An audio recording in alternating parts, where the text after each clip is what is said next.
आज हम डिस्कस करेंगे सेल मेम्ब्रेन के बारे में। तो सेल मेम्ब्रेन, जिसको प्लाज्मा मेम्ब्रेन भी कहा जाता है, तो ये सेल में मौजूद एक ख़ास किस्म की कवरिंग होती है और इसका काम होता है सेल के जो इंटरनल पार्ट्स हैं, यानी जो फ्लूइड पार्ट है जिसे हम साइटोप्लाज्म कहते हैं, और उसके अंदर जो ऑर्गेनल्स होती हैं उस फ्लूइड में, तो उसकी प्रोटेक्शन का काम करना होता है। जैसे कि यहाँ पे हम अपने सामने इस इमेज में एनिमल सेल देख रहे हैं, तो इसमें जो सेल मेम्ब्रेन है वो सबसे आउटर मोस्ट कवरिंग है। जबकि प्लांट सेल में जो है सेल मेम्ब्रेन के बाहर एक और एक्स्ट्रा कवरिंग या एक्स्ट्रा मेम्ब्रेन मौजूद होती है जिसको कहा जाता है सेल वॉल। तो सेल मेम्ब्रेन क्या है? सेल मेम्ब्रेन जो है वो सेल के इंटरनल पार्ट्स की हिफाजत का काम करती है। तो इसके अलावा हम कहते हैं कि ये क्या करती है कि ये रेगुलेट करती है मटेरियल्स की ट्रांसपोर्ट को, यानी कि सेल के अंदर जिन मटेरियल्स की ज़रूरत होती है तो उन्होंने बाहर से अंदर आना होता है। तो इसी तरह से अंदर जो चीज़ बनती है सेल के, तो इसने अंदर से बाहर जाना होता है।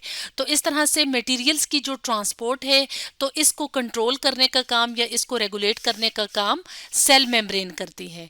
तो अब हम एक एनिमेशन की मदद से सेल मेम्ब्रेन के स्ट्रक्चर को देख लेते हैं। तो सेल मेम्ब्रेन के स्ट्रक्चर को समझने के लिए हम YouTube के चैनल डॉक्टर बहनू प्रकाश एनिमेटेड मेडिकल वीडियोस की एक वीडियो की मदद लेंगे। तो इसमें हम देख रहे हैं कि सेल के जो इंटरनल पार्ट है इसको कहा जाता है साइटोप्लाज्म। जैसे यहाँ पे हम देख रहे हैं कि ये क्या है, ये वाली जो है वो मेम्ब्रेन है जिसको हम साइटोप्लाज्मिक मेम्ब्रेन या सेल मेम्ब्रेन कहते हैं। तो ये क्या है, ये साइटोप्लाज्म के बाहर की तरफ मौजूद होती है और ये क्या काम करती है कि जो मॉलिक्यूल्स की मूवमेंट है उसके लिए गेटवे का काम करती है, यानी ये रास्ता जो है वो प्रोवाइड करती है कि मॉलिक्यूल्स जो हैं वो बाहर से अंदर आएं और अंदर से बाहर जाएं। अब ये जो मेम्ब्रेन है तो ये किन किन मॉलिक्यूल से मिलके बनी है इसको भी हम देख लेते हैं। तो ये जो मेन लेयर होती है सेल मेम्ब्रेन की, ये है फॉस्फोलिपिड बाइलेयर। तो जैसे कि नाम से जाहिर है कि बाइलेयर का मतलब है कि ये डबल मेम्ब्रेन स्ट्रक्चर है, यानी कि एक लेयर ये वाली और एक लेयर ये वाली। और ये किस चीज़ से मिलके बनी होती है? फॉस्फोलिपिड की। फॉस्फोलिपिड का क्या मतलब है कि इसमें जो है वो लिपिड का मॉलिक्यूल भी है और फॉस्फेट ग्रुप भी है। जैसे यहाँ पे हम ये जो गोल गोल हेड देख रहे हैं, तो ये क्या होते हैं? ये फॉस्फेट ग्रुप होते हैं। और यहाँ पे ये जो हेड वाला रीजन होता है, यहाँ पे फॉस्फेट के अलावा ग्लिसरॉल के मॉलिक्यूल्स भी शामिल होते हैं। और यहाँ पे हम ये जो दो टेल्स देख रहे हैं, ये किसकी टेल्स हैं? लिपिड की टेल्स। और ये क्या है? लिपिड के बिल्डिंग ब्लॉक्स, यानी यहाँ पे फैटी एसिड्स मौजूद होते हैं। तो फॉस्फोलिपिड बाइलेयर को अगर हम यहाँ पे इस इमेज की मदद से देखें तो हम आसानी से समझ सकते हैं कि इसके ये जो पूरी ये जो हमें लेयर नज़र आ रही है, एक ये वाली लेयर और एक ये वाली लेयर, तो इसमें फॉस्फोलिपिड बाइलेयर का मॉलिक्यूल किस तरह का होता है। जैसे यहाँ पे ये जो हेड रीजन है, इसमें हम देख सकते हैं कि एक फॉस्फेट का ग्रुप है, यानी फॉस्फेट कंटेनिंग ग्रुप है। और जो फॉस्फेट के बिल्कुल साथ जो ये वाला मॉलिक्यूल है, ये क्या है? ग्लिसरॉल मॉलिक्यूल है, जो कि एक नेचुरल अल्कोहल है। और साथ ही इस हेड के साथ दो जो हैं वो टेल्स अटैच हैं, तो इनको क्या कहा जाता है? फैटी एसिड की टेल्स। और फैटी एसिड्स क्या हैं? लिपिड्स के बिल्डिंग ब्लॉक्स हैं। तो अब हम यहाँ पे ये जो लिखा हुआ है हाइड्रोफिलिक हेड, हाइड्रोफिलिक का क्या मतलब होता है? वो मॉलिक्यूल्स जो कि वाटर लविंग होते हैं। तो फॉस्फोलिपिड बाइलेयर में ये वाला जो रीजन है, ये क्या है? वाटर को अपनी तरफ अट्रैक्ट करता है। और यहाँ पे ये जो लिपिड की टेल्स हैं, यानी जो फैटी एसिड की टेल्स हैं, ये क्या हैं? हाइड्रोफोबिक टेल्स हैं, यानी ये वाटर को रिपेल करती हैं। तो दोबारा से इस एनिमेशन को प्ले कर लेते हैं। तो यहाँ पे हम देख रहे हैं कि फॉस्फेट ग्रुप है और फॉस्फेट के साथ जो है वो ग्लिसरॉल अटैच है और दो फैटी एसिड की चेन्स हैं। तो इसके अलावा इनके ऊपर नेगेटिव,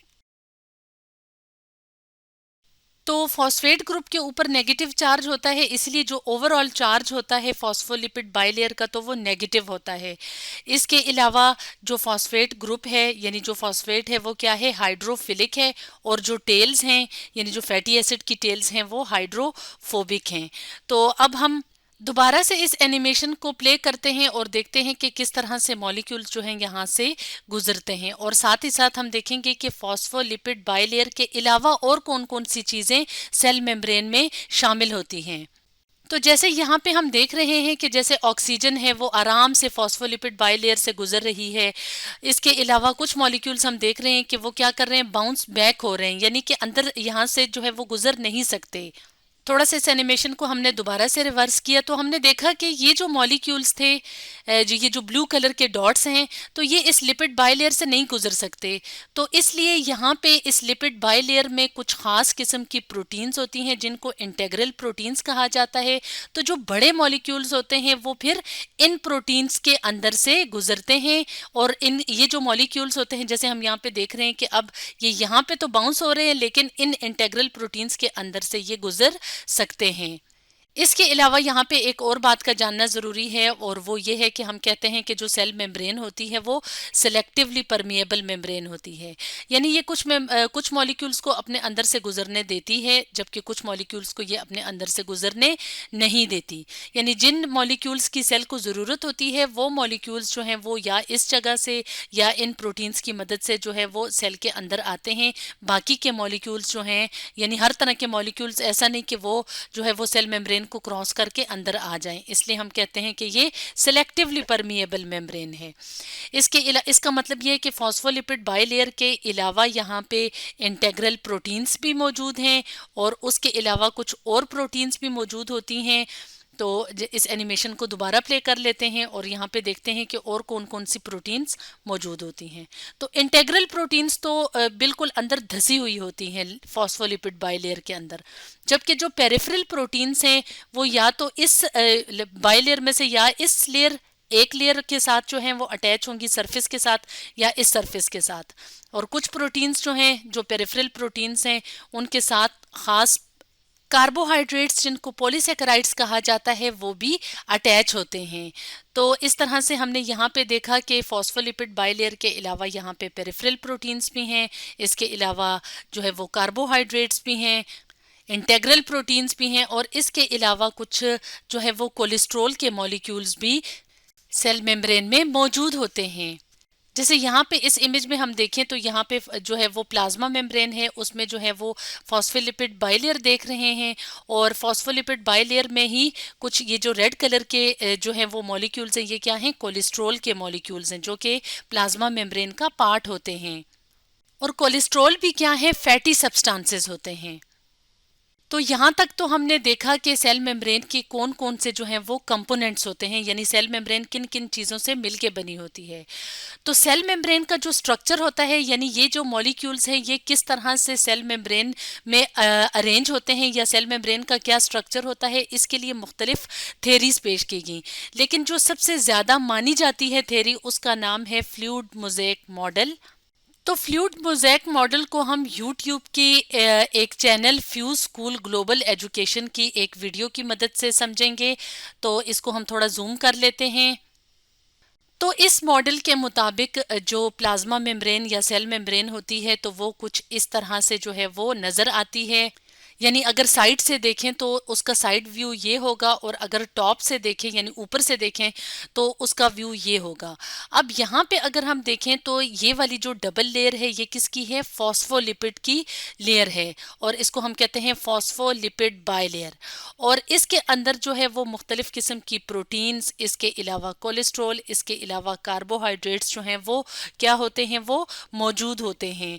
तो ये जो है वो ऐसा लगता है कि जैसे एक जो है वो लिपिड्स का जो है वो फ्लूइड है, यानी लिपिड की जो लेयर है वो फ्लूइड फॉर्म में होती है, या हम कहें कि लिपिड का एक समंदर होता है जिसमें कि मुख्तलिफ जो कंपोनेंट्स होते हैं सेल मेम्ब्रेन के, जैसे कि कोलेस्ट्रॉल है, प्रोटीन्स हैं, इसके अलावा जो कार्बोहाइड्रेट के मॉलिक्यूल्स हैं तो वो इसमें फ्लोट कर रहे होते हैं। और जब ये फ्लोट कर रहे होते हैं तो एक ख़ास किस्म का पैटर्न बनता है, ऐसा लगता है कि ये सारे कंपोनेंट्स जो हैं ये एक फ्लूइड में यानी लिपिड के फ्लूइड में जो है वो क्या कर रहे हैं, फ्लोट कर रहे हैं। इसीलिए इसको कहा जाता है फ्लूइड मोज़ेक मॉडल, यानी मोज़ेक कहते हैं एक ख़ास किस्म के पैटर्न को जो कि हम यहाँ पे इस मॉडल के मुताबिक देख रहे हैं। तो इसलिए इसको कहा जाता है फ्लूइड मोज़ेक मॉडल, और इस मॉडल के मुताबिक हर जो कंपोनेंट होता है उसका अपना एक ख़ास फंक्शन होता है। जैसे कि अगर हम बात करें कोलेस्ट्रॉल के मॉलिक्यूल्स की तो इसका क्या फंक्शन होता है, तो कोलेस्ट्रॉल का जो मेन फंक्शन होता है वो क्या होता है कि सेल मेम्ब्रेन को ये क्या करते हैं, ये स्ट्रक्चर और सपोर्ट प्रोवाइड करती है।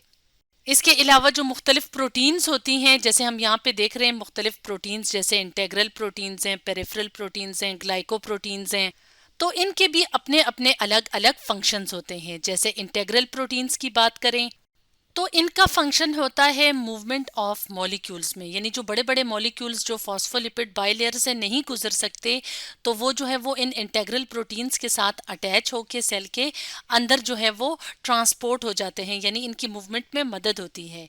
इसके अलावा अगर हम बात करें पेरिफेरल प्रोटीन्स की, जिसको हमने डिस्कस किया था कि ये जो है या ये एक लेयर के साथ सरफेस पे अटैच होंगे फॉस्फोलिपिड की, या दूसरी लेयर के साथ, तो इनका काम होता है सेल्स के दरमियान जो है वो कम्युनिकेट करवाना, यानी कम्युनिकेशन का काम जो सेल्स में होता है वो इन पेरिफेरल प्रोटीन्स की मदद से होता है।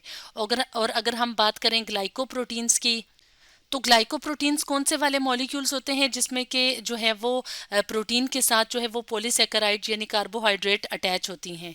तो इनका क्या काम होता है कि ये दूसरे सेल्स के साथ अटैच हों और उनके साथ बाइंड कर जाएं, यानी कि बाइंडिंग और अटैचमेंट का जो काम है सेल्स के दरमियान वो सेल मेम्ब्रेन के जो ग्लाइकोप्रोटीन्स होती हैं वो करती हैं।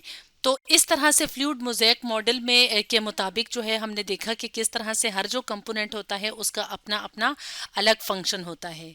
तो स्टूडेंट्स, आज हमने डिस्कस किया सेल मेम्ब्रेन के बारे में।